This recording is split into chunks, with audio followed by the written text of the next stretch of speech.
I don't think, so this sounds like, my first reaction is to be like, well, that's not going to happen, right? Like, why would they do that? But actually, we do see this all the time, right? Like, and we see this as being in this part of this larger discussion about, like, do you really own the objects that you own? Whether those are digital texts and objects or, the two Mac products we have here, right? Like, can you replace the batteries or not? Like, can you fix them? Not really, right? Do you have to pay a subscription to BMW to drive faster? You do now, right? They have like a monthly subscription for like the more effective engine tuning. That's purely a digital, not diesel issue. So increasingly, we do live in a world in which it is kind of like they say you can only play the DS outside of your house. But to update it, what it would really say is you need to pay for like DS Ultra to be able to play it at home or something like that, right? Or you must also own a Switch. And that sounds fantastical, but that's actually what the Switch is, right? Like the Switch is a DS and a GameCube.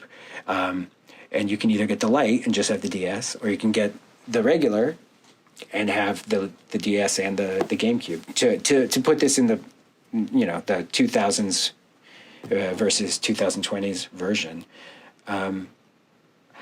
I think that the DS, as conceived of by Nintendo, or at least through their marketing and advertising, was always about mobility. Its original name was the City Boy, which I think is a very revealing name for imagining how it will be used, which is precisely in the kinds of nooks and crannies of urban everyday life and constrained possibilities for gameplay.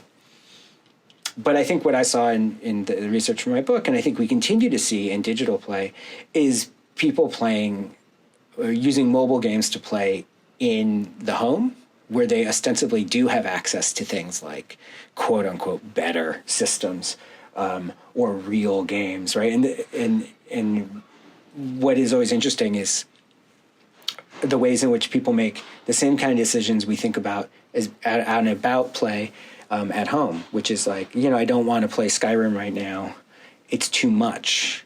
So I'm going to play a little bit of a kind of a casual game on my phone. Like, why would somebody who owns a PS5 also play games on their phone? Well, because when you're at home, your time is not your own also, not just when you're at the doctor's office or in class or on a subway. It also happens in domestic arrangements.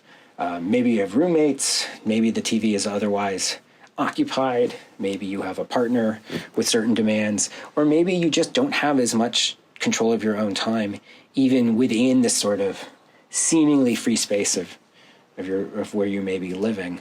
That is maybe urban, everyday mobile play experiences are not that dissimilar to what it's like to live in a house with other people and to have constraints on our times. I know I played PS Vita that we have here in the lounge. I took it home over the pandemic, and I played Street Fighter versus Capcom like way more than any other game.